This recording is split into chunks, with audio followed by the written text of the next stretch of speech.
자, 오늘은 이제 9번째 시간, 마지막 시간인데요. 오늘은 이제 그 강의 노트 여러분 드린 것처럼 9번째 강의, 예배라는 제목으로 좀 마지막 강의 진행해 보겠습니다.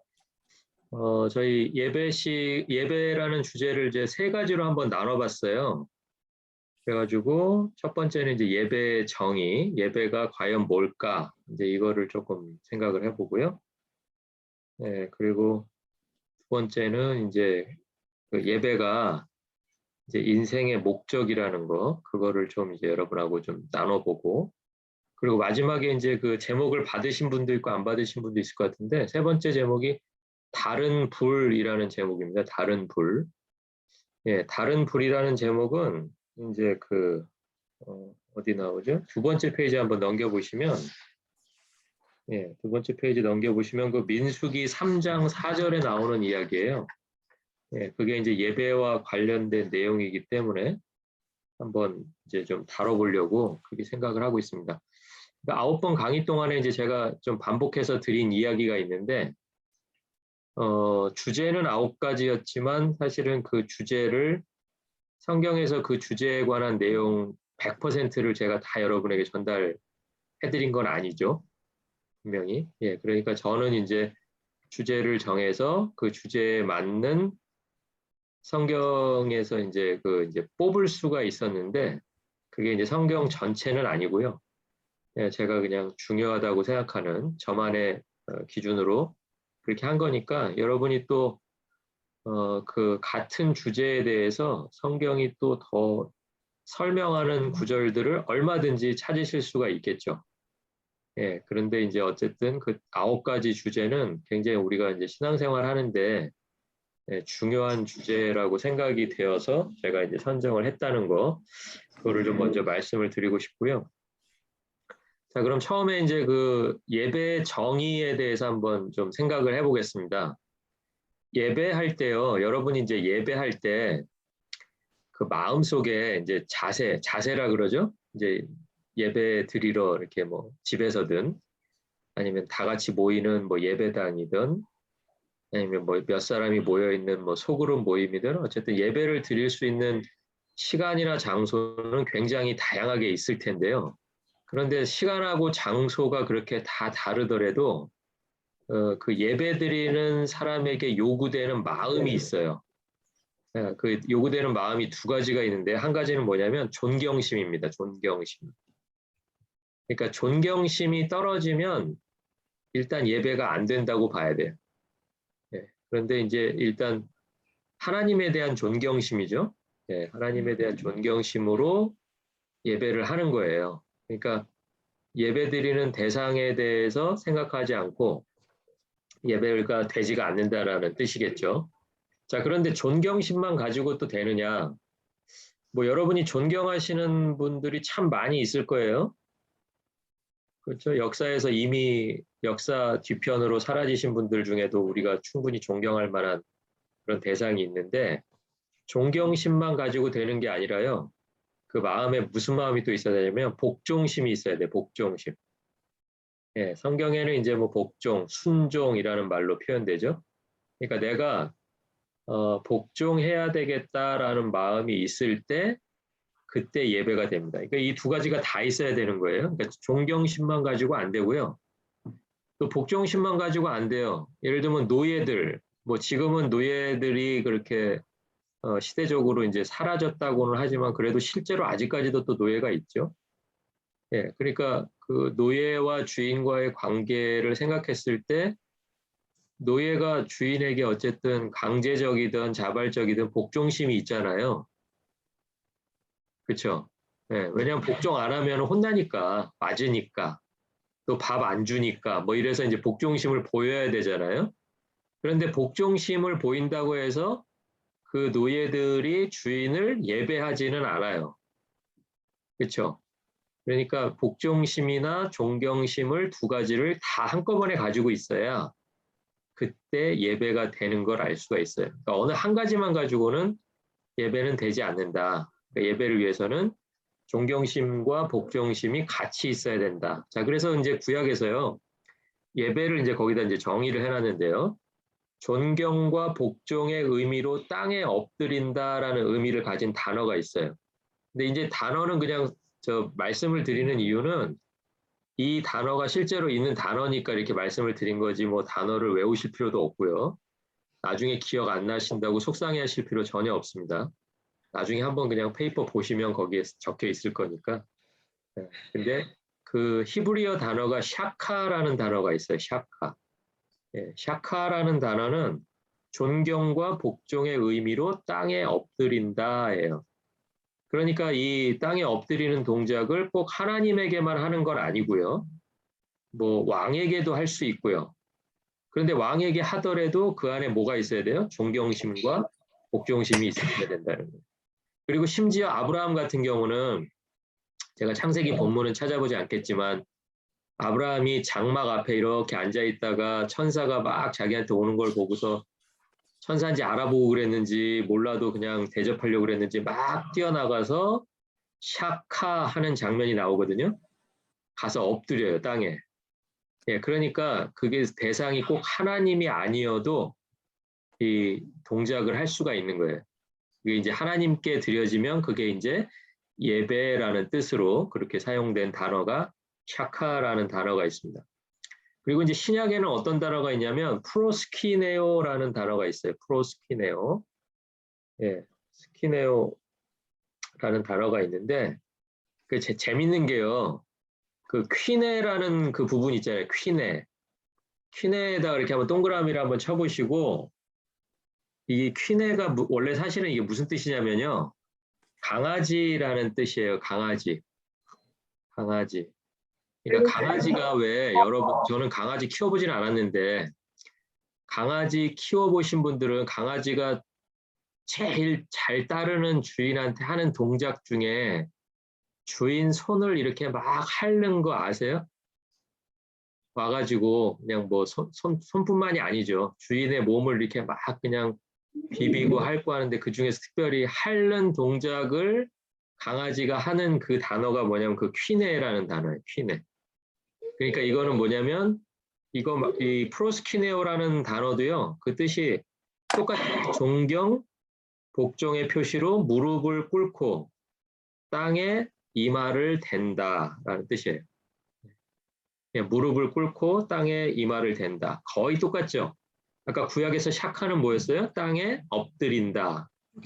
신약에서는 무릎을 꿇고 땅에 이마를 댄다. 어쨌든 자기를 낮추고 상대방에게는 존경심, 복종심을 표현하는 이 단어가 바로 예배를 뜻하는 단어가 되겠습니다. 자, 그런데 우리가 이제 그 9가지 주제 중에서 여러분 기도에 대해서 배우셨잖아요. 그런데 우리가 그 기도할 때 배운 내용 중에 보면 기도와 예배가 같은 말로 사용되었다는 거 제가 한번 설명드렸죠. 그러니까 기도한다라는 그 단어 말이 그냥 우리는 지금 이제 예배 안에서 한 그 파트를 딱 띄어가지고 앞에 나와서 이렇게 눈 감고 하는 그 행위, 그것만 기도라고 생각하는데 사실은 성경에 나와 있는 기도라는 단어는 예배한다라는 말과 똑같은 말이에요. 그러니까 예배와 기도가 같은 거고 또 성경에서는 또 예배와 같은 단어를 뭐를 사용하냐면 찬양한다라는 것을 예배와 같은 말로 사용해요. 그러니까 성경 안에서는 어떤 장면에서는 기도가 예배고 찬양이 예배가 된다는 걸 여러분이 기억을 하고 계셔야 돼요. 그렇죠? 자, 근데 기도와 찬양과 예배 공통점이 있으니까 그렇게 하나로 사용할 수 있다는 거겠죠? 공통점이 뭐예요? 기도와 찬양과 예배의 공통점. 하나님 앞에 자기가 서야 된다라는 공통점이 있죠. 하나님께만 드릴 수 있다. 또 하나님께 존경과 복종심이 없으면 할 수 없는, 그리고 만약에 하더라도 그게 진정한 기도나 찬양이 아닌 뭐 그런 게 되겠죠. 그런 공통점을 갖고 있어요. 자, 그러니까 다시 한번 정리를 하면 예배는 기도와 찬양과 같은 말인데 이 예배든 기도든 찬양이든 그 하고 있는 그 사람의 마음에서 두 가지가 확인되어야 우리가 그것을 예배라고 부를 수 있는데 그 두 가지가 뭐냐면 바로 존경심과 복종심이에요. 그러니까 형식은 다 다를 수 있어요. 왜냐하면 마음을 표현하는 거는 시대마다 좀 달라질 수가 있잖아요. 그렇죠? 그러니까 우리는 지금 뭐 무릎을 꿇고 땅에 이마를 대지는 않지만 뭐는 똑같아요? 우리 마음 가운데 존경심과 복종심이 있어야 된다라는 건 똑같아요. 그러니까 반대로 이야기하면 우리가 아무리 뭐 이렇게 뭐 단정하게 입고 아무리 조용한 장소에 들어가고 여러 명이 모였다고 하더라도 그 사람들의 마음 가운데 존경심과 복종심이 확인되지 않는다면 그건 예배다 아니다. 예배가 아니다. 이렇게 말할 수가 있는 거죠. 예, 그러니까 우리가 하나님 앞에 예배할 때는 먼저 자기 마음 속에 이 두 가지가 있는지를 확인하는 일이 필요해요. 예, 그게 없는데 와서 앉아 있을 수 있기 때문에 자기를 자기가 확인해야 된다는 거죠. 그렇죠? 예, 예배의 정의에 대해서 이렇게 한번 살펴봤고요. 자, 그리고 인생의 목적은 하나님을 하나님답게 예배하는 게 인생의 목적입니다. 예, 그러니까 아까 제가 위에서 예배와 같은 단어를 두 개를 알려드렸죠. 기도와 찬양인데 기도는 이제 우리가 얼마 전에 했었고요. 찬양이 예배라고 생각한다면 이사야 43장 21절을 보시면 이 백성은 내가 나를 위하여 지었나니 나를 찬송하게 하려 함이니라. 이게 찬송이라는 단어가 나왔죠. 그러니까 성경에서 찬송과 예배가 같다 그러니까 우리가 이 구절을 어떻게도 번역할 수가 있겠어요? 내가 나를 위하여 지었나니 나를 예배하게 하려 함이니라. 이렇게 볼 수도 있다는 거죠. 성경 안에서. 자, 그러니까 지은 목적이 분명하다는 거예요. 뭐 하게 하려고? 찬송과 예배를 하게 하려고 지었다라는 거예요. 이 백성은. 그러니까 이게 이제 쓰여질 당시에는 그냥 이스라엘, 지역적으로 이스라엘 안에 있는 사람들에게만 해당되는 이야기인 줄 알았는데 성경은 그렇게 이야기하고 있지 않죠. 네, 선지자가 이야기할 때는 하나님의 백성 전체, 우리가 지난 시간에 왜 교회에 대해서 배울 때 로컬 처치가 있고 보편적인 교회, 캐톨릭 처치가 있다 그랬죠? 유니버셜 처치. 예. 그러니까 전 세계에 어디에 있든지 어떤 상황 속에 있든지 하나님을 주인으로 인생의 주인으로 고백하는 사람들, 그 사람들이 교회라 그랬잖아요. 예, 그 사람들이 바로 하나님께서 하나님을 예배하게 하려고 지은 사람이다라는 것이 이사야 선지자의 이야기예요. 자, 그러니까 우리가 이제 예배를 해야 될 텐데요. 예배하기 위해서는 우리가 먼저 예배의 대상이 되는 하나님을 믿어야 돼요. 그러니까 우리가 첫 시간에 하나님에 대해서 배웠죠. 예, 그러니까 여러분이 그 하나님, 우리가 배웠던 그 하나님을 우리가 믿지 않으면 우리가 하나님을 예배할 수가 없어요. 그리고 그 하나님을 믿어야 비로소 우리 마음에 뭐가 생겨요? 뭐가 생겨요? 존경심과 복종심이 생기는 거예요. 그러니까 믿지 않으면 우리가 그런 걸 생길 이유가 없죠. 믿어지니까 또 하나님이 무슨 일을 하셨는지를 알게 되니까 그때부터 이제 존경심도 생기고 복종심이 생기는 그 마음의 상태가 돼서 그 마음으로 하나님 앞에 드리는 거, 그게 바로 예배가 되겠습니다. 그러니까 예배하기 위해서는 우리가 이제 먼저 하나님을 믿어야 되고요. 그것은 이제 히브리서 11장 6절에 보시면 뭐라고 써놨어요? 자, 같이 한번 읽어볼까요? 믿음이 없이는 하나님을 기쁘시게 하지 못하나니 하나님께 나아가는 자는 반드시 그가 계신 것과 또한 그가 자기를 찾는 자에게 상 주시는 것을 믿어야 할지니라. 예, 그러니까 이 믿음은 하나님을 예배하는 사람들에게 요구되는 믿음이에요. 예, 그러니까 믿음이 없이는 하나님을 기쁘시게 하지 못하나니 해서 하나님께 나아가는 에다 제가 줄 거놨잖아요. 하나님께 나아가는, 뭐하러 나아가겠어요? 뭐하러? 예배. 그렇죠. 예배하러 나아가는 거예요. 찬양하러 나아가는 거예요. 찬송하러, 기도하러 나아가는 거예요. 그러니까 하나님 앞에 내가 나가는 일, 하나님 앞에 나를 세우는 일, 그게 이제 기도, 찬송, 예배에서 공통적으로 나타나는 일이죠. 자, 그렇게 나아가려면 반드시 그가 계시다라는 거. 그러니까 이 대상도 없이 예배할 수가 없죠. 예, 그러니까 그 대상이 계시다라는 것을 믿는 사람들이 진짜 예배를 드리는 거고, 그리고 그 내가 계신 것을 믿는 그분이 자기를 왜 찾는다고요? 지금 자기를 왜 찾아요? 예배하려고, 찬송하려고, 기도하려고 찾는데, 우리는 예배하고 찬송하고 기도할 뿐인데 하나님께서는 그 사람들에게 뭘 주시겠다고 말씀하세요? 상을 주시겠다라고 말씀하신다는 거예요. 상을. 그럼 예배하는 사람, 기도하는 사람, 찬송하는 사람에게 상이 있대요. 이게 무슨 상이겠어요? 무슨 상? 이게 영생이죠, 영생. 예, 요한계시록에서 우리가 배웠죠. 예. 그러니까 거기에 그 아무도 셀 수 없는 큰 무리, 그게 더 큰 그룹이었고요. 그 안에 스몰 그룹이 뭐가 있었어요? 14만 4천 명. 예, 각 지파로부터 뽑혀 나온 14만 4천 명이 마지막에 결국은 뭐 하게 돼요? 하나님 앞에서. 하나님 앞에서 찬송하잖아요. 찬송. 그죠? 하나님 정말 대단하십니다. 그 찬송이 예배라고요. 예, 그러니까 하나님께서 그 찬송하고 예배하는 사람들에게 상을 주시는데 상을 어떻게 주셨어요? 그 생명나무 길을 열어주셨죠. 다시 생명나무 열매를 허락해 주시는 거죠. 그러니까 그 생명나무 열매를 우리가 날마다 먹으니까 오늘도 하나님 앞에서 찬양하고 또 내일도 하나님 앞에서 찬양하고 영원토록 왕노릇하게 될 수가 있는 거죠. 네, 그러니까 상은 딴 게 아니에요.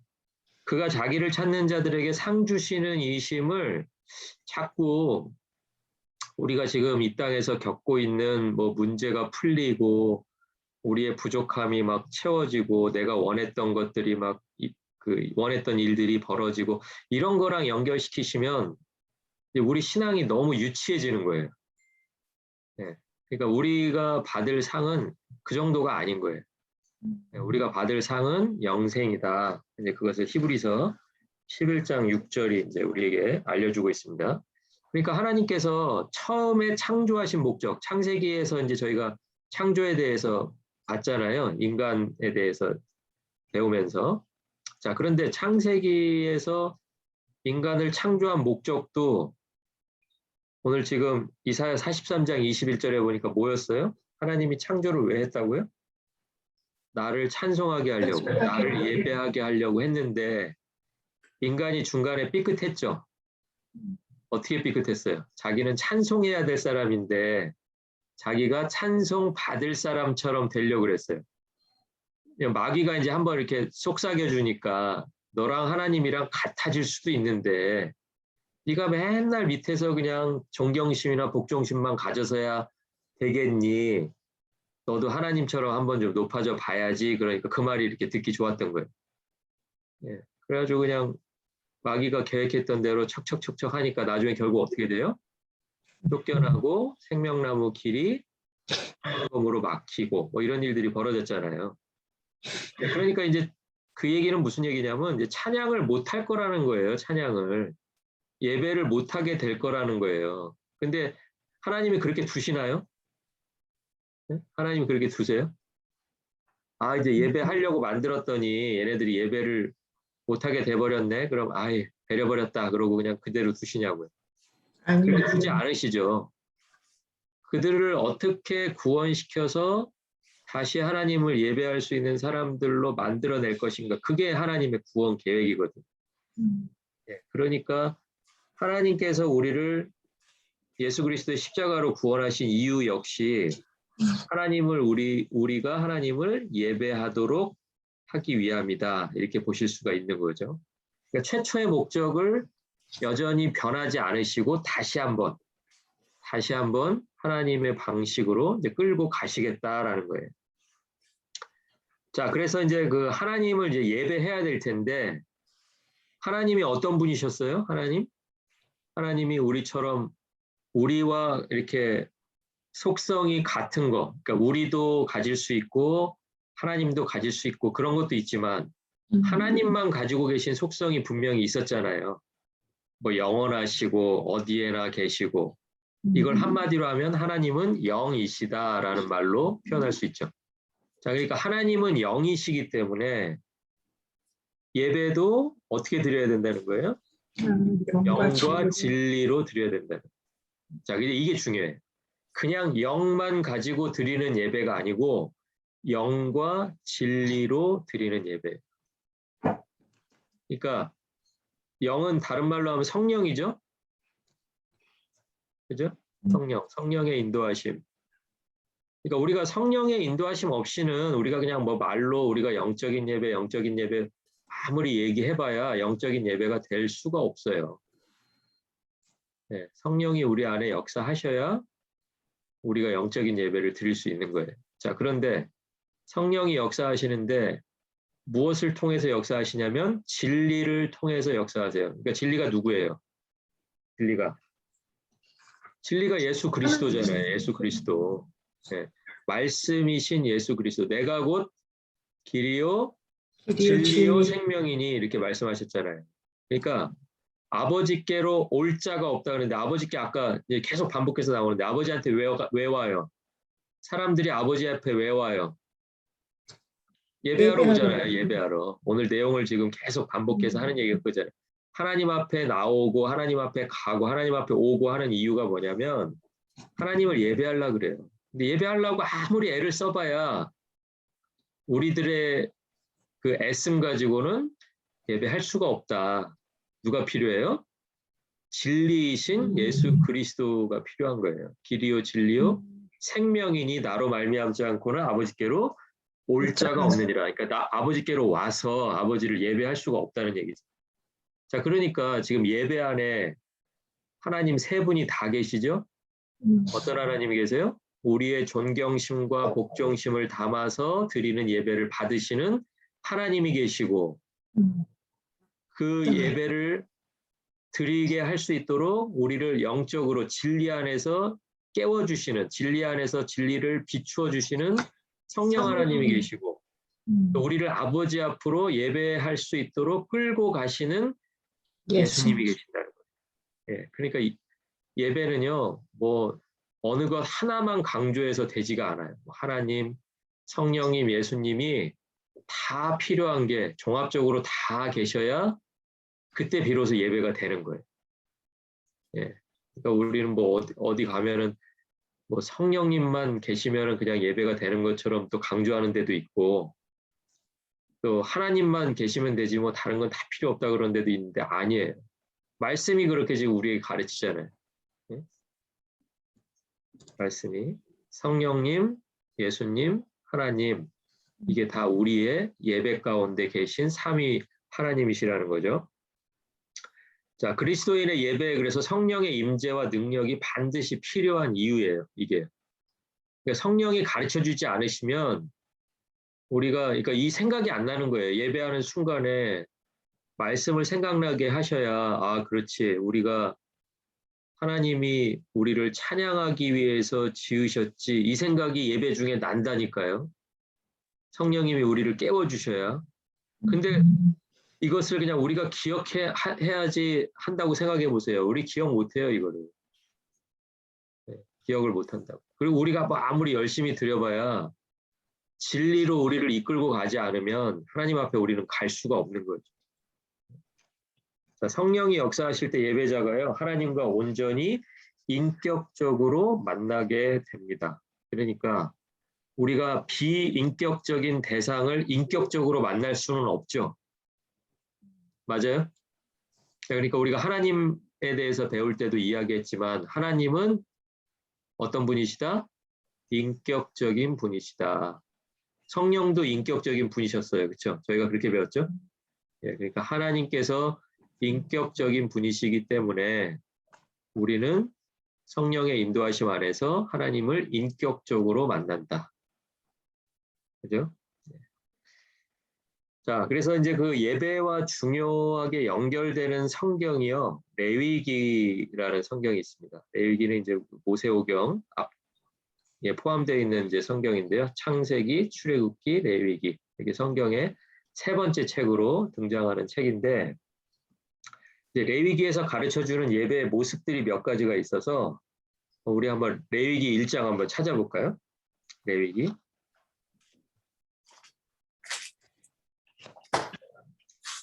예배에 대해서 레위기만큼 정확하게 직접적으로 설명해주는 성경이 참 드물어요. 근데 저희가 레위기는 참 읽기가 어렵죠. 예, 그러니까 레위기를 읽으시기 전에 이 레위기가 우리가 지금 드리고 있는 뭐 개인적으로든 뭐 그룹으로든 교회에서 전 교인으로 드리는 예배든 그 예배를 직접적으로 설명하고 있는 책이다 라는 생각을 가지고 읽으셔야 돼요. 예. 그러니까 이게 그냥 구약 시대에 그 사람들이 행했던 제사를 묘사한 책이기 때문에 어렵게 느껴지는 거예요. 우리가 드리는 뭐 주일의 예배든 뭐 새벽의 예배든 가정 예배든 뭐가 됐든 그 예배를 잘 설명해 주는 책, 그게 바로 레위기가 되겠습니다. 자, 1장 11절 한번 읽어볼까요? 그가 제단 북쪽 여호와 앞에서 그것을 잡을 것이요 할 때, 그것은 뭐겠어요? 그것은 예물이죠. 예물. 예물을 어디 앞에서 잡아요? 여호와 앞에서 잡아요. 그러니까 너무 당연한 얘기지만 아까 우리는 이제 앞에서 이미 다 한번 다루고 넘어갔지만 예배가 어디서 드려져요? 장소적으로 하나님 앞에서. 그죠? 자, 그럼 이제 몇 가지 이제 다시 질문해 봅니다. 하나님 앞에서 예배 드리는 사람의 마음속에 뭐가 있어야 된다고요? 존경심과 복종심. 그죠? 자, 그러면 하나님 앞으로 갈 때 이 사람들이 지금 자기 예물 가지고 그냥 이렇게 턱 나타나니까 그냥 아무 때나 여호와 앞에 설 수 있는 것 같지만 실제로는 하나님 앞으로 가기 위해서는 뭐가 필요해요? 뭐가 필요해요? 영과 진리가 필요하다는 거예요. 영과 진리. 성령과 말씀이신 예수 그리스도가 필요하다. 자, 두 번째는요. 레위기 바로 그 앞에 있는 10절인데 만일 그 예물이 가축대의 양이나 염소의 번제이면 흠 없는 수컷으로 드릴지니 흠이 없어야 된다는 흠이 없어야 된다. 거기서 이제 그 가축의 흠이라는 것은 블레미시라고 이제 영어로는 그렇게 되어 있는데 어떤 그 물리적인 흠이에요. 그러니까 눈에 보이는, 눈으로 확인되는. 예, 뭐 이렇게 뭐 얼룩덜룩한 그런 것도 물론 있겠지만 예를 들면 눈이 멀었다든지, 예, 아니면 다리를 전다든지 이런 예물 드리면 되겠어요? 안 되겠어요? 안 되죠. 왜 안 되는지 아세요? 안 되는 걸 아는데 왜 안 되는지 아세요? 흠이 있어. 그거를 좀 제가 알려드리고 싶어요. 이 예물이요, 눈먼 예물이나 눈뜬 예물이나 어차피 태워질 건데, 뭐 눈먼 예물이나 눈뜬 예물이 어떤 뭐 마음의 문제일까요? 뭐 태도의 문제일까요? 어떤 차이가 있을까요? 하나님 앞에 드려질 때. 온전한. 그러니까 온전하다는 게 뭐인 것 같으세요? 육체적으로 달릴 거 다 달리고? 그런 것 같으세요? 자, 이것은요, 자, 한번 설명을 해드려 볼게요. 재물을 드리는 사람이 그 당시에는 재물을 어디서 사오는 게 아니죠. 어디서 갖고 올까요? 자기가 갖고 있는 것 중에. 그렇죠. 자기가 갖고 있는 것을 갖고 오는데 자기가 이미 재물의 가치를 매기고 있어요. 그죠? 무슨 얘기인지 아세요? 눈이 달린 염소하고 눈먼 염소하고는 내가 가치가 달라요. 그러니까 눈먼 염소는 눈뜬 염소에 비해서 가치가 없다라고 내가 이미 판단이 되고 있는 재물인 거예요. 그죠? 그러니까 하나님한테 이왕 드리려면 하나님이 받으시는 입장에서 문제가 아니고요. 하나님께 드리는 사람의 입장에서 내가 10마리 아니면 100마리 중에 하나를 하나님 앞에 드려야 되는데 드리는 사람이 눈먼 거를 내놨다는 얘기는 뭐예요? 내가 가장 피해를 덜 보는 쪽으로 하나님 앞에 내놨다는 얘기죠. 그러니까 예배를 드리는 데 있어서 이거를 이 사람은 뭘로 생각하고 있어요? 자기의 재산이 줄어드는 것으로 생각하고 있어요. 맞아요? 그러니까 드리는 사람이 그걸 가져왔다는 거는 내가 내 재산에서 손해를 안 볼 수는 없는데 최대한으로 그러니까 최소한으로 피해를 줄이면서 하나님 앞에 뭐는 하고 싶어요? 예배는 하고 싶다라는 마음의 표현인 거예요. 그게 악하다는 거예요. 예. 그 재물이 실제로 뭐 가치가 반의 가치인지 뭐 3분의 1 가치인지 그게 중요한 게 아니고 이미 드려지는 사람에게서는 이게 되게 가치 없는 그냥 염소든 양인 거예요. 근데 그거를 하나님 앞에 드리면서 뭐는 하고 싶다고요? 하나님 예배. 앞에 예배하는 사람으로 남고 싶은 마음. 그러니까 그게 마치 뭐랑 똑같냐면 비유가 신약에서 초대교회 때 아나니아와 삽비라 기억하시죠? 아나니아와 삽비라가 자기가 갖고 있는 걸 싹 팔아가지고 얼마를 내놨어요. 그죠? 일부를 내놨어요. 그런데 제가 그때도 말씀드렸죠. 팔아가지고 내놓고 안 내놓고가 그게 중요한 게 아니고요. 이 사람이 일부를 내놓으면서 사람들에게는 무슨 인정을 받고 싶었냐면 와 재산 팔아가지고 하나님 앞에 교회 앞에 다 갖다 바친 사람 이런 평가를 받고 싶었던 거예요. 근데 그게 나쁘다는 거예요. 자기가 갖고 있었다고 그래서 벌 받는 거 아닙니다. 안 팔았다 그래서 비난받는 거 아니에요. 팔았는데 일부만 내고 마치 전체를 낸 것처럼 사람들에게 인정받고 싶은 마음 그걸 지적한 거예요. 베드로가. 그러니까 똑같은 원리로 본다면 눈먼 재물을 가지고 나온 사람은 자기는 자기한테 별로 소용없는 거를 하나님 앞에 내놓으면서 하나님 앞에 온전한 제사를 드렸다, 예배를 드렸다라고 하나님 앞에 평가받고 싶은 마음이죠. 그게 틀렸다라는 거예요. 그러니까 나중에 이제 선지자들이 뭐라 그러냐면 야, 니네들을 다스리는 총독이나 임금들한테 눈먼 거, 더는 거 갖다 드려봐라. 니네 어떻게 되겠냐? 어떻게 되겠어요? 그 사람이 당연히 알겠죠. 아, 너 손해 안 보면서 냈다고 아주 그것만 하려고 그러는구나. 어떻게 하겠어요? 뭐 하여튼 뭐 일가족을 다 어떻게 하든지 뭐 삼족을 어떻게 하든지 뭐 하겠죠. 근데 왜 하나님한테는 그렇게 하느냐 이제 그렇게 비판을 하는 거죠.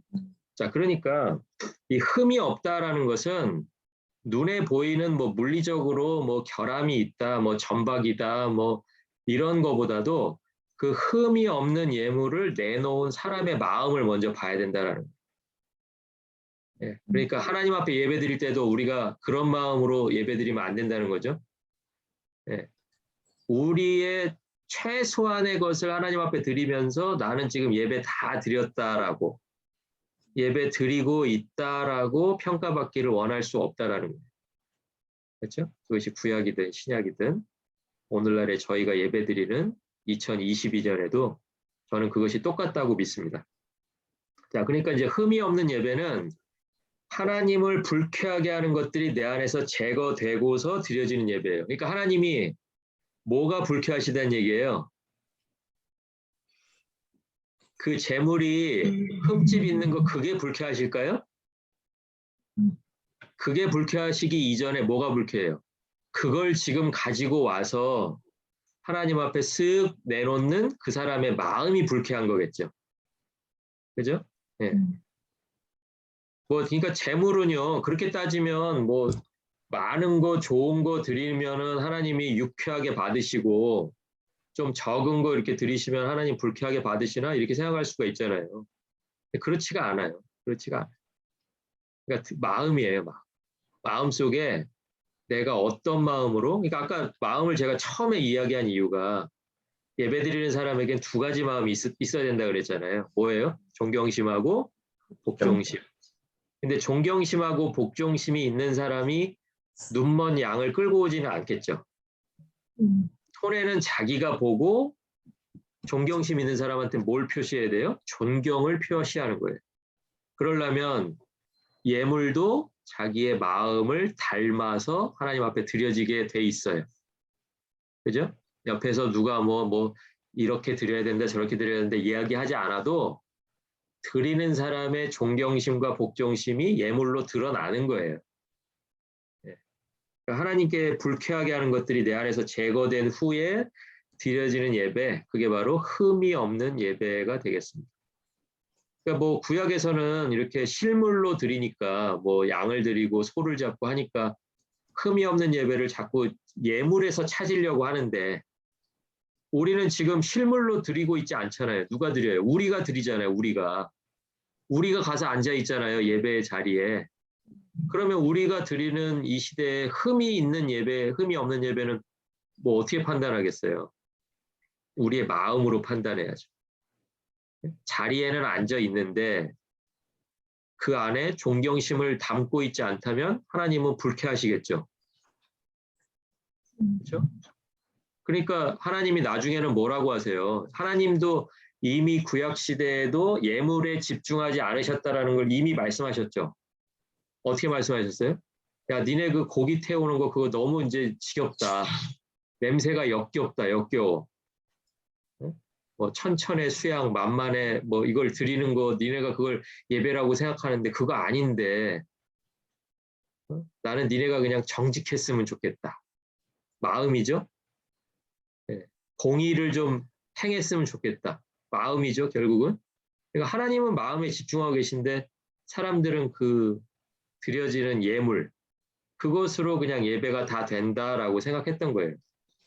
근데 그마저도 이제 막 엉터리 같은 예물들을 들고 나오면서 자기는 손해보고 싶지 않았던 그런 마음으로 드렸었던 그런 예배였죠. 자, 그러니까 이제 그 하나님을 불쾌하시는 것이 내 안에 있었다면, 그러니까 어떤 일들이 하나님이 불쾌하실까를 생각해 보면 일단 존경심과 복종심이 없다면 그게 하나님을 불쾌하게 해드리겠죠. 예, 그리고 또 한 가지 가능성은 뭐냐면 우리가 죄를 지었다라는 사실, 죄를 짓고 있다라는 사실이 하나님을 불쾌하게 하시는 거예요. 그러니까 만약에 내가 하나님을 이렇게 해서 하나님을 기쁘시게 못했다라는 것을 깨닫는 순간에 우리는 회개를 통해서 다시 한번 흠이 없는 예배를 드릴 수 있는 사람으로 하나님 앞에 서야 되겠죠. 예, 그러니까 우리의 예배에 어쩔 수 없이 동반될 수밖에 없는 게 뭐냐면 회개라는 거예요. 회개. 회개가 다른 게 아니고 그냥 우리 회개 그러면 일반적으로 어떻게 회개하냐면 지난 한 주간 동안 지은 죄를 다 용서해 주시고 아유 너무 쉬워요. 그죠? 지난 한 주간 동안에 뭐를 하고 살았는지 내가 나를 돌아보지 않고 그냥 뭐 주일날 와가지고 월요일부터 토요일까지 그냥 한 번에 다 원스톱 서비스 받으시려고 하면 안 되죠. 응? 지난 한 주간 동안 죄 가운데 살아서 뭐를 회개합니다 그러는데 무슨 죄를 지었냐고. 그러니까 무슨 죄. 그게 중요한 거예요. 무슨 죄를 지었는지를 고백을 해야 그 다음에 그 죄를 안 짓든지 할 거 아니에요. 그렇죠? 근데 아무런 그런 그 돌아봄이 없이 그냥 한 주간의 죄를 주님 앞에 회개합니다. 이렇게 하지 말자라는 거예요. 그리고 또 대표로 누가 그렇게 기도하면 전 교인이 다 그렇게 또 회개가 되는 걸로 생각해서도 안 돼요. 네? 그 사람이 그렇게 기도하는 순간에 나는 나의 일주일을 돌아봐야죠. 생각나게 해달라고 이야기하고 생각나면 회개해야죠. 그죠? 네. 그러니까 회개가 필요하다. 예배를 위해서. 자, 1장 4절 한번 보겠습니다. 그래서 그는 번제물의 머리에 안수할지니 거기서 이제 그라는 사람은 제사장입니다. 제사장이 이제 번제물의 머리에 안수하고요.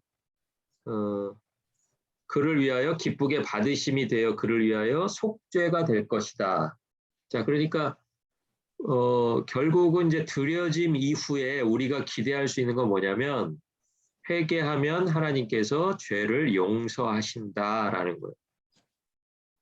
우리가 지난주에도 한번 그래서 그 성경 우리가 한번 확인했던 것 같은데 만일 우리가 우리 죄를 자백하면 저는 미쁘시고 의로우사 우리를 모든 죄에서 깨끗게 하실 것이요. 그러니까 한 번이 아니에요. 만일 우리가 우리 죄를 했었는데 그렇게 하셨었다라는 과거를 말하는 게 아니고 현재와 미래에서 앞으로 계속 벌어질 일들, 앞으로 우리가 몇 번이고 자백하면 하나님께서도 역시 몇 번이고 죄를 깨끗게 하실 거다. 이 말씀이죠. 그러니까 그때마다 하나님이 깨끗게 하시기 전에 우리에게 필요한 게 뭐예요? 하나님 앞에서 죄를 자백하는 거, 회개하는 거. 네, 그게 있어야 된다는 거죠.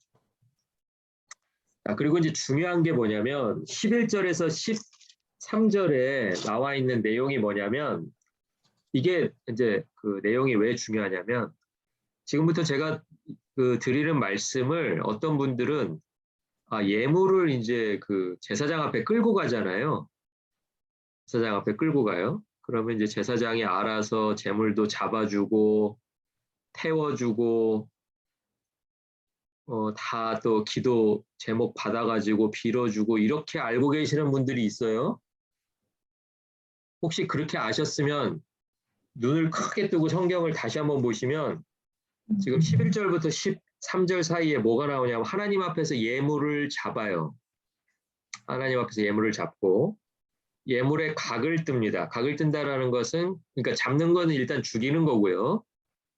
그러니까 동물을 실제로 죽이는 거예요. 죽이고 그리고 죽인 짐승을 조각조각 내고 말씀하신 대로 조각조각을 내고 그리고 예물의 머리와 기름을 따로 잘라내고 하는 일 모두를 누가 하냐면 그 예물을 가지고 온 사람이 해요.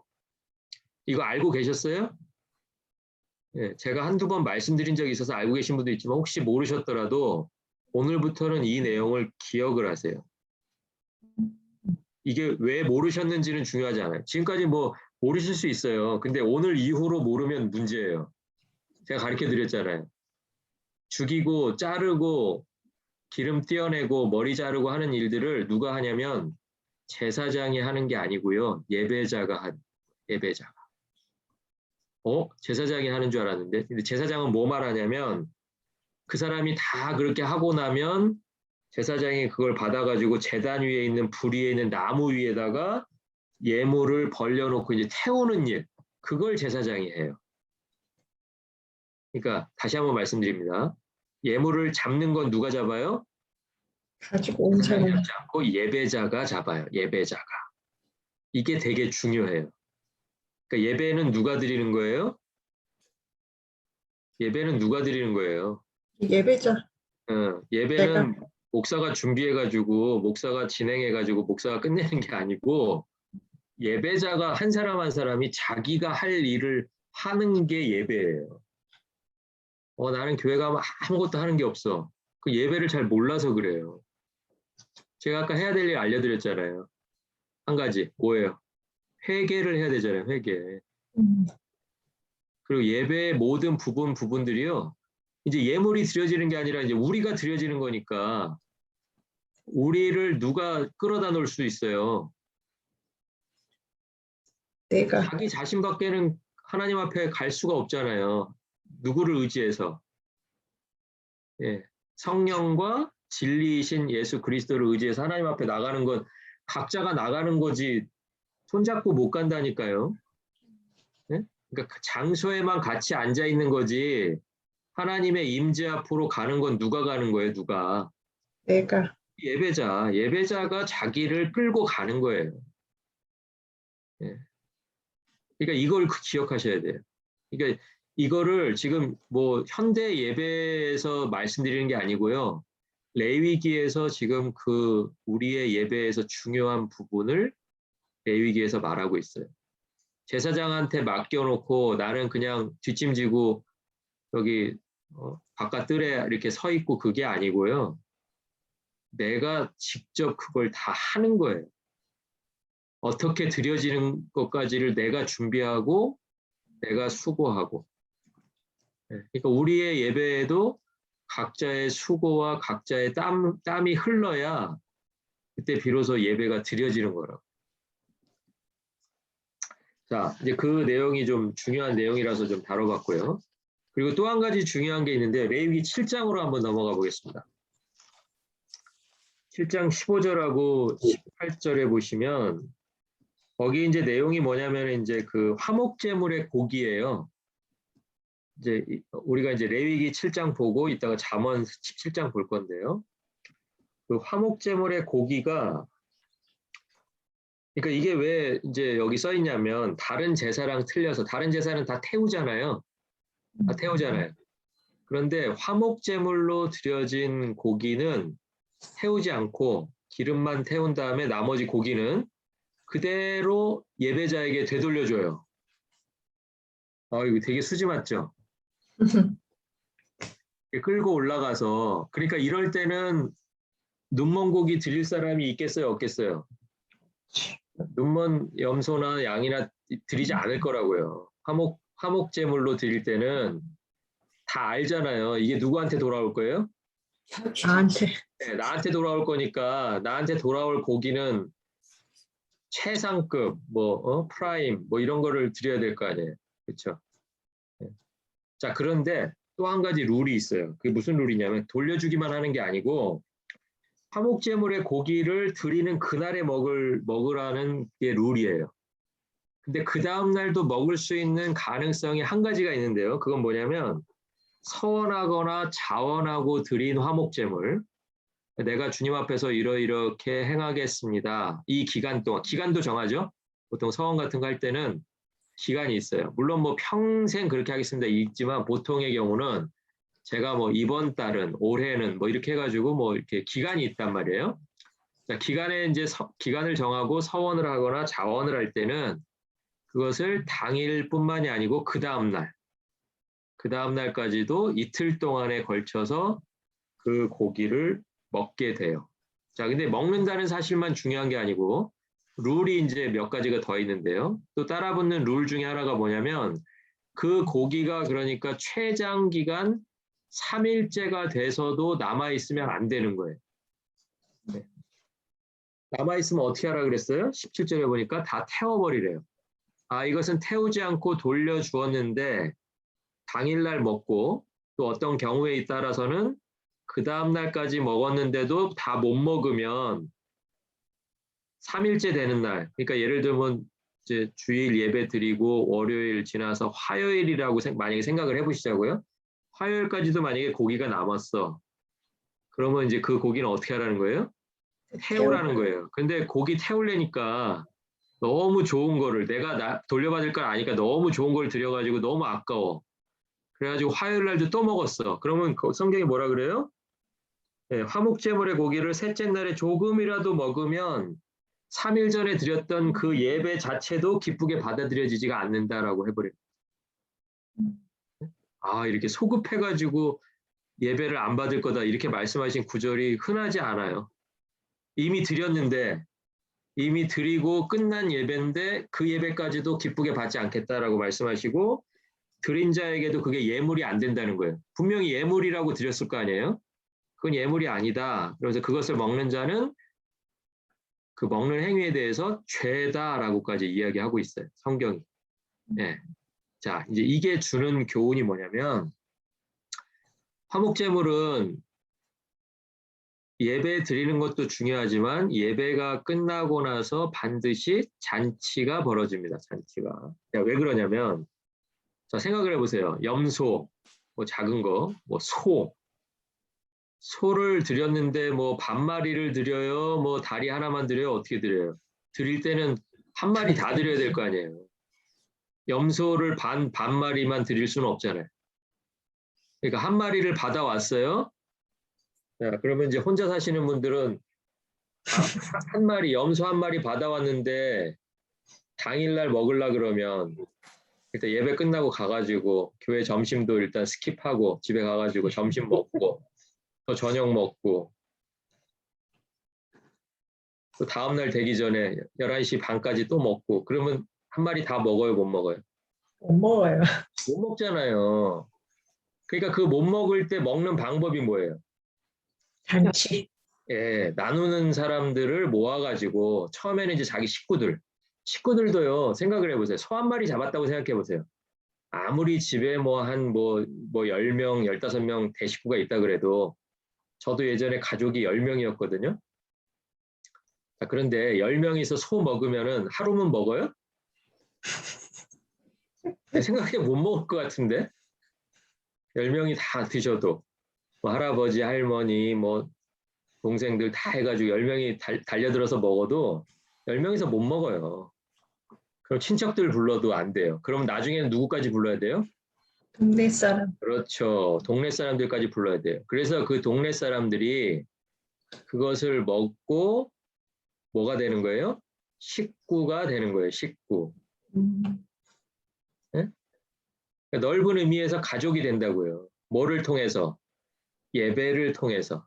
네. 그러니까 감사함으로 드리는 예배가요, 성도의 교제로 이어질 때 그 성도의 교제가 그냥, 우리 교회 출석하고 있는 사람의 범위가 아니고요. 그 감사가 그거 가지고는 해결이 안 되는 감사가 있는 거예요.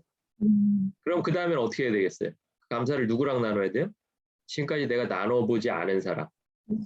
네, 그 사람하고 나눠지는 그 잔치의 시간. 그게 바로 뭐냐면 화목제예요. 화목제.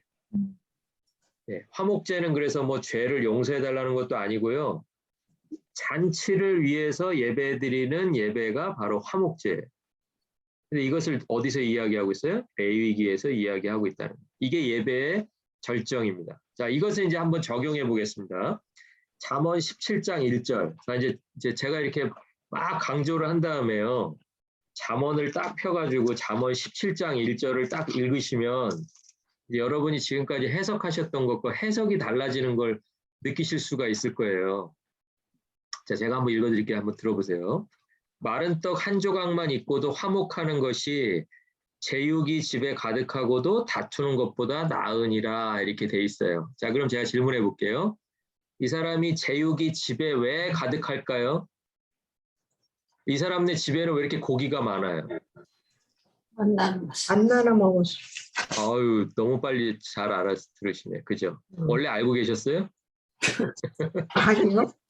자, 근데 여기서 왜 그렇게 생각할 수밖에 없냐면 이 사람의 집에 이 사람이 뭐 이 사람 부자라서 그러지 이거 지금 가난한 사람하고 부자 비교하는 거 아니야? 이렇게 생각할 수 있는데 가난한 사람이든 부자든요. 부자라고 해서 그 집에 소나 양이 많다라는 표현은 사용할 수 있어요. 그렇죠?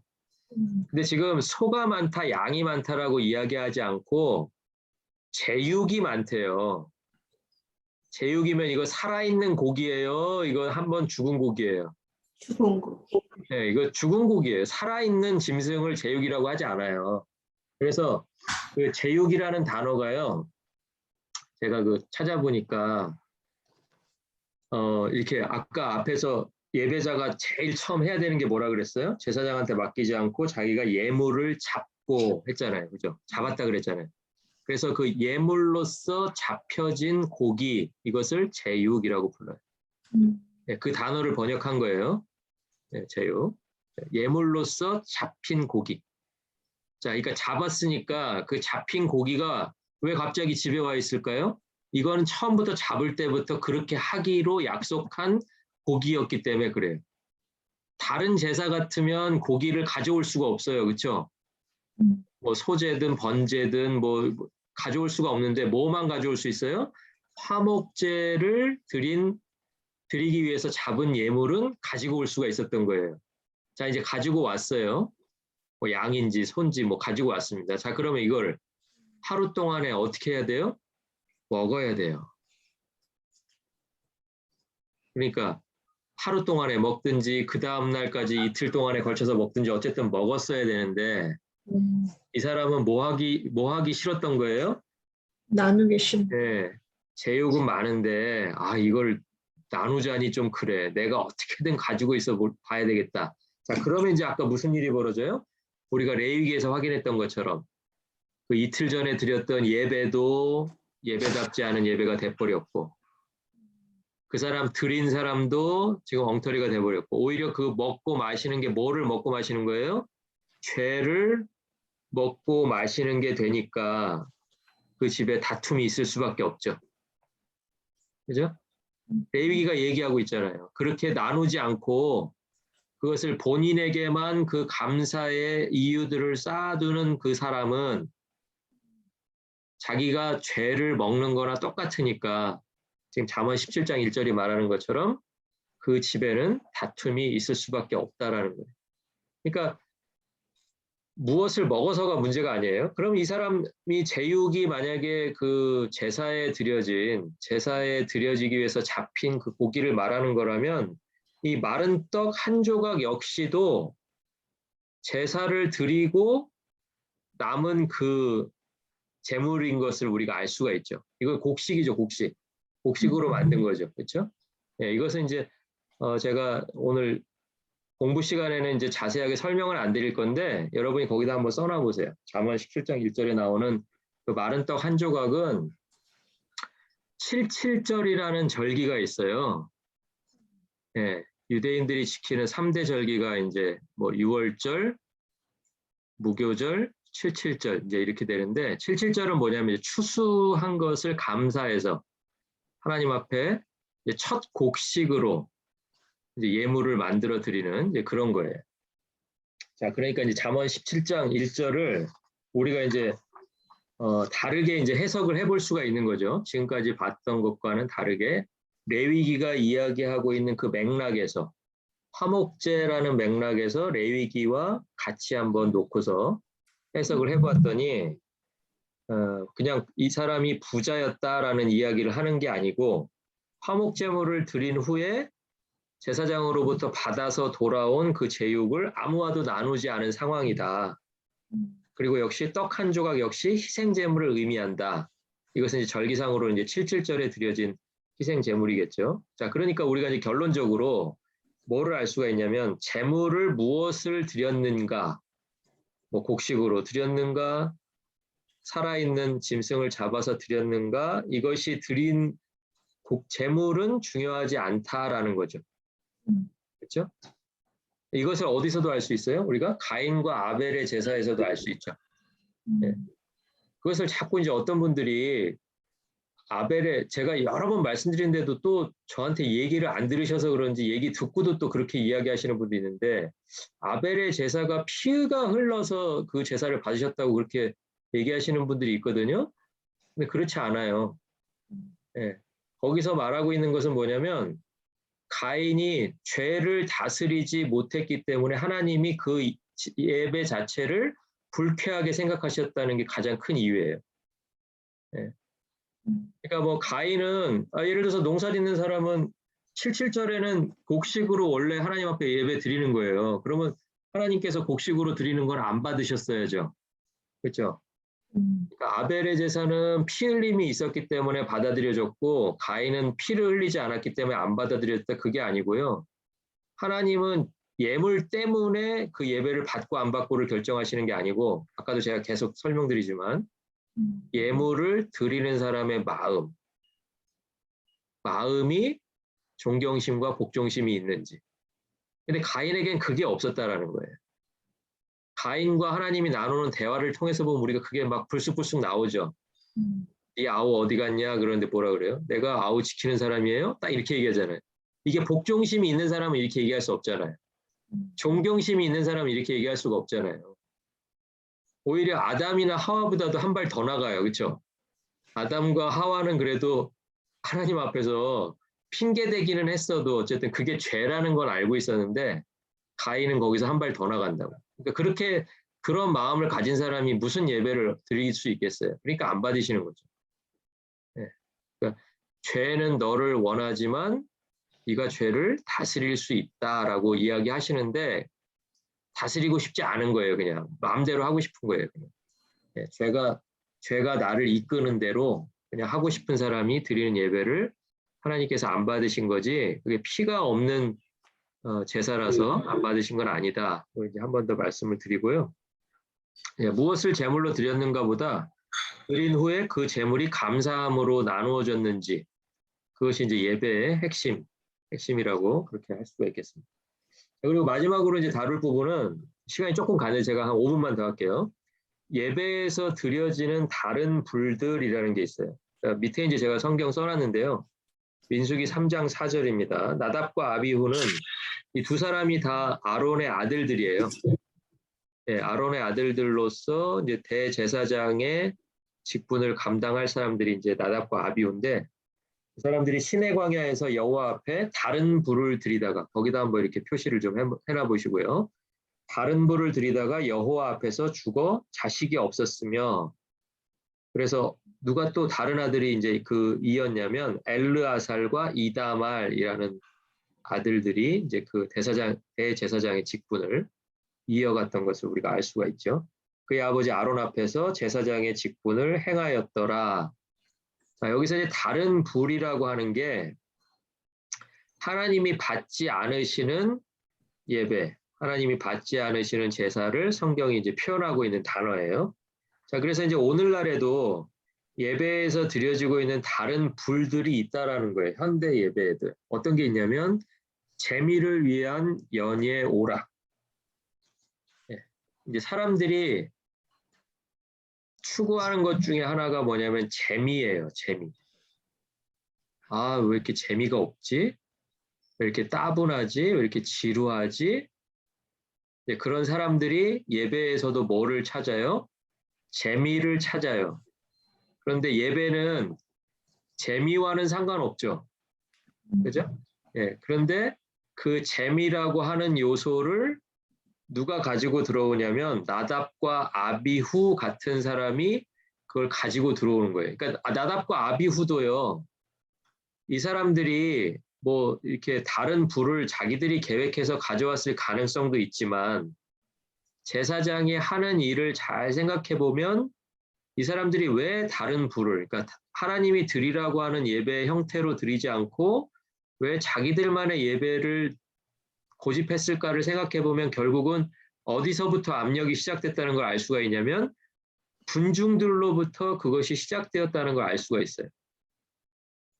제사가 반복되고 매일매일의 제사가 드려져야 하다 보니까 사람들이 요구가 있었겠죠. 이렇게 해주면 안 되냐, 저렇게 해주면 안 되냐라고 해서 그것이 받아들여진 결과가 뭐냐면 여호와 앞에서 죽어서 자식이 없어서 그 직분을 결국은 그 집안은 행할 수 없었다는 그런 결과가 성경이 말하고 있는 결과예요. 자, 그리고 이제 교회에서 이제 오늘날 중요하게 생각하는 것 중에 하나가 인기예요, 인기. 뭐 교회도 마찬가지고, 목회자도 마찬가지고, 성도들도 마찬가지고, 인기를 위해서 세상의 선전 방식을 따라가고 있어요, 교회가. 물론 뭐 모든 교회가 다 그렇다는 건 아닙니다. 교회들 안에서도 그런 모습이 나타나고 있다라는 거죠. 이런 게 이제 성경이 말하고 있는 다른 불이라는 거예요. 다른 불. 그리고 외형에 대한 지나친 관심. 이것은 뭐 이제 건물에 대한 집착일 수도 있지만 건물을 포함한 뭐 어떤 뭐 교회의 규모라든지 교회의 뭐 재정적인 뭐 크기라든지 아니면 교회가 벌려놓은 어떤 사역의 크기라든지 어쨌든 그 크다라고 하는 것에서 사람들이 매력을 갖기 시작하니까 사람들의 마음에 그 만족감을 주기 위해서 교회들이 이제 이런 것들을 집중하기 시작했다라는 거예요. 그게 이제 또한 이제 우리가 오늘날의 예배에서 찾아볼 수 있는 민수기 3장이 이야기하고 있는 다른 불이 되겠습니다. 그리고 이제 시대적 상황이 십자가 신앙보다 앞세워지는 그런 현상들. 그러니까 이 시대는 사실은 뭘 요구하고 있으니까 뭐 이런 말들 많이 들어보셨죠? 시대가 많이 바뀌었으니까 아유 초대교회와 지금 뭐 21세기는 시대가 다르니까 뭐 이런 이야기 들어보셨을 거예요. 그러니까 가장 중요하게 생각하는 게 뭐냐면 십자가를 지신 그분을 닮아간다는 건 결국 우리도 십자가를 지고 간다는 얘기인데 십자가를 져야 된다라고 얘기하려고 봤더니 십자가 지는 거를 좋아해요? 안 좋아해요? 안 좋아하죠. 당연히 안 좋아하겠죠. 그리고 십자가 지는 것은 그렇게 다수가 그렇게 지고 갈 수가 없어요. 그렇죠? 우리가 상식적으로 생각해봐도 뭐 전체 인구의 뭐 과반수 이상이 막 십자가를 다 지고 가고 이런 일은 가능하겠어요? 예. 왜냐하면 그 십자가 지고 가야 되는 길이 좁은 길인데 다수가 다니는 길은 제가 지난번에도 말씀드렸지만 길이 왜 길이 되냐면 여러 사람이 지나다니면 길이 되는 거잖아요. 그죠? 근데 아직도 좁은 길로 남아 있다라는 거는 아직도 그 길로 가고자 하는 사람이 많이 없다라는 거예요. 그게 정상이고. 예, 그런데 이제 교회들이 이제 메시지 속에서 이제 어떤 이야기를 하기 시작했냐면 지금은 시대가 다르다. 지금은 시대의 요구가 있다. 그러니까 시대의 요구와 십자가가 요구하는 요구를 이렇게 저울질 해보면서 이게 이제 시대의 요구가 이제 슬쩍 앞으로 이렇게 쭉 나가는 상황들. 그래서 오늘날의 현대인의 요구에 맞게 복음이 이렇게 좀 다듬어지고 있는 상황. 예, 그런 상황이 바로 오늘날 우리가 속해 있는 이 현재 예배와 교회의 상황들이 되겠습니다. 자, 그리고 이제 인간에게 아첨하는 메시지가 그리스도의 영광을 이기는 그런 상황까지도 심심치 않게 이제 확인이 되고 있죠. 예, 그래서 이제 교회 안에서도요. 그러니까 메시지가 이제 이게 뭐라 그러죠? 이렇게 구별적으로 선택적으로 전해지는 거예요. 예. 예를 들면 이제 교회 뭐 이렇게 예를 들면 강남에서 전해지는 메시지가 다르고 지방에서 전해지는 메시지가 다르고 또 미국에서 전해지는 메시지가 다르고 뭐 이렇게 된다면 그게 메시지가 그 제대로 전해지고 있는 게 아니잖아요. 예, 그렇죠? 예, 그러니까 우리 교회 예를 들면 구성원은 이러니까 그 구성원들이 원하는 그런 메시지를 전하자. 이렇게 되면 안 된다라는 거죠. 근데 메시지에서는 교회가 뭐를 전할 수 있어야 되냐면 그리스도의 영광, 그리스도의 고난 이런 것들이 이제 핵심 메시지가 돼야 되는데 이제 그런 것들보다도 이제 사람이 듣기 좋아하는 또 사람들이 요구하는 원하는 그런 메시지들이 전해지고 있다라는 그런 이야기를 좀 드리고 싶고요. 자, 그래서 이제 제가 맨 마지막에 써놓은 그 인물은 에이든 토저라는 사람인데요. 좀 옛날 사람이에요. 1897년부터 1963년이니까 19세기 말 사람이죠. 1897년. 예, 그러니까 이 사람은 이제 이런 예배를 지적하면서 이게 다 예배가 아니고 이거 쇼다. 이게 예배인 것 같지만 자기가 봤을 때는 그 안에 뭐가 없다라는 거예요. 아까 제가 처음에 설명드렸던 하나님에 대한 존경심과 복종심으로 드려지는 예배가 아니고 그러니까 예전 같으면 눈 멀고 다리 저는 예물을 드리면서도 나는 예배자다라고 그렇게 평가받고 싶었던 그 사람들의 마음으로 지금 와서 앉아 있는 사람들이 많다라는 그 얘기를 하고 있는 거죠. 그러니까 우리가 아까 이제 중간에 제가 한번 말씀드렸다시피 우리의 예배를 드릴 때 자기가 자기를 돌아봐야 돼요. 그래서 내 안에 그런 마음이 있는지, 내가 하나님을 아는지, 또 하나님이 계신 것과 하나님이 나에게 그 영생을 상으로 주시는 분이라는 걸 내가 믿으면서 지금 예배하고 있는지, 그거를 좀 확인하면서 여러분이 예배 시간에 하나님 앞에 이렇게 나가실 수 있기를 부탁을 드립니다. 9번 시간 동안 너무 수고 많으셨고요. 9번 이제 다 다뤘습니다. 그리고 오늘은 보셔서 아시겠지만 숙제가 없어요. 너무 다행이죠. 예. 여러분 방학 잘 즐기시다가 5월 첫째 주에 다시 찾아뵙도록 하겠습니다. 이제 강사는 이제 김영구 목사님께서 해주실 텐데 제가 강의 제목하고 그리고 그 강의 시간 또 아이디가 이제 아마 3주 쉬었다 하니까 또 새로운 아이디가 나올 것 같아요. 여러분에게 차질 없이 미리 좀 알려드릴 테니까 여러분 5월 첫째 주 목요일에 같은 시간에 다시 뵙도록 하겠습니다. 그동안 수고 많으셨습니다. 감사합니다. 감사합니다. 네, 감사합니다. 수고 많으셨습니다.